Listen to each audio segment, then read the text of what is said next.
En 1991, la familia retornó a Colombia, a Bucaramanga, y él terminó en el Colegio La Salle, donde entendió que la mejor forma de sobrevivir era devolver con humor todo intento de bullying.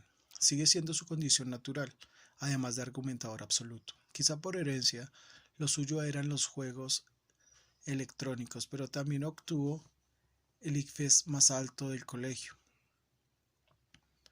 Entró a estudiar medicina y a practicar en el pabellón de urgencias del Hospital Ramón González Valencia. Todo cambió cuando llegó a la revista Médicas Ius, donde empezó el malestar. A su padre le diagnosticaron cáncer de pulmón en septiembre de 1997 y en 5 meses se lo llevó sin respeto. Él ya venía inmerso en una crisis vocacional, trataba de entender qué hacía en un hospital mientras prefería leer Cortázar, García Márquez o Borges.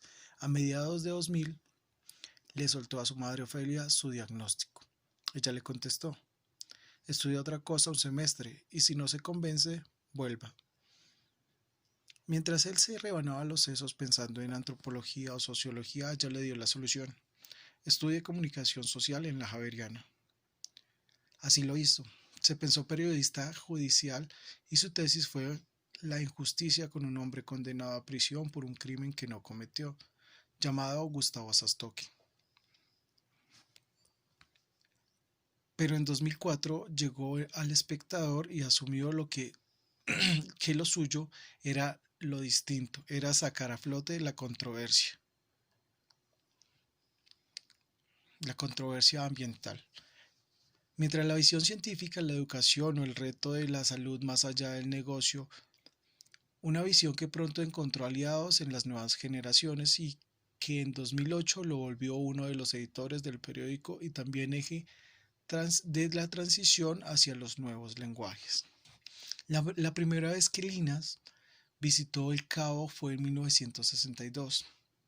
Tenía 28 años. Se había graduado como médico en la Universidad Javeriana de Bogotá y luego de descartar especializarse en neurocirugía, desencantado con lo que le parecía más una burda trepanación de cráneos que un intento por descubrir los insondables secretos del cerebro, había conseguido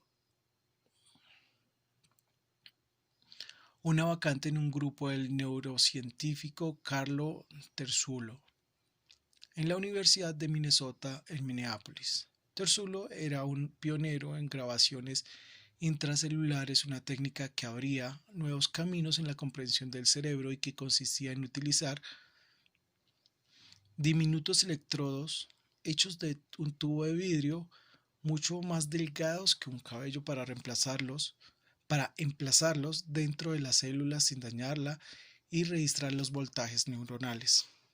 Era una técnica para espiar las conversaciones privadas entre neuronas, la primera parte del siglo XX. Los microscopios de luz habían permitido escudriñar tan solo los contornos de las células y reconstruir grandes rasgos de los circuitos neuronales. El español Santiago Ramón y Cajal, un hombre difícil, arrogante y mujeriego, el gran ídolo científico de Ginas, fotografió y dibujó meticulosamente con tinta china y acuarela lo que veía a través del objetivo de su microscopio. Con la era de la electrónica y los desarrollos de la física comenzó a parecer visible y entender la arquitectura y la mecánica más secreta del cerebro. En aquel verano de 1962, Harry Groundsfest, una leyenda entre la comunidad de neurocientíficos, invitó a Terzulo a pasar unas semanas en Woods Hole, sede de Marine Biological Laboratory. Terzulo le pidió a su joven discípulo colombiano que lo acompañara. Tomaron un avión desde Minneapolis y aterrizaron en Boston.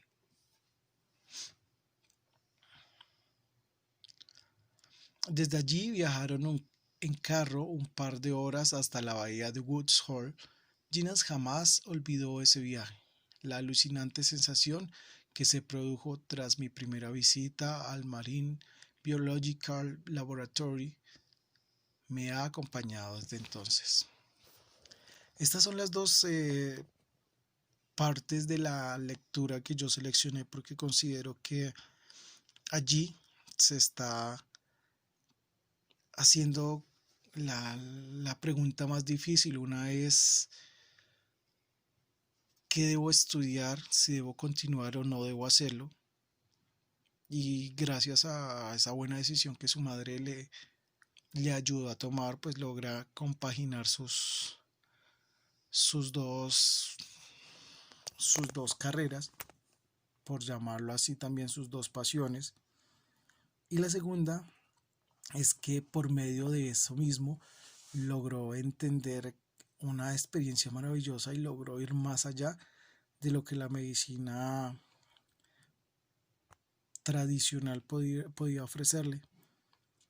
Entonces, creo que desde estos dos segmentos podemos visualizar el sentimiento que tiene este personaje por la medicina y por lo que en realidad va más allá de que es escudriñar en lo más profundo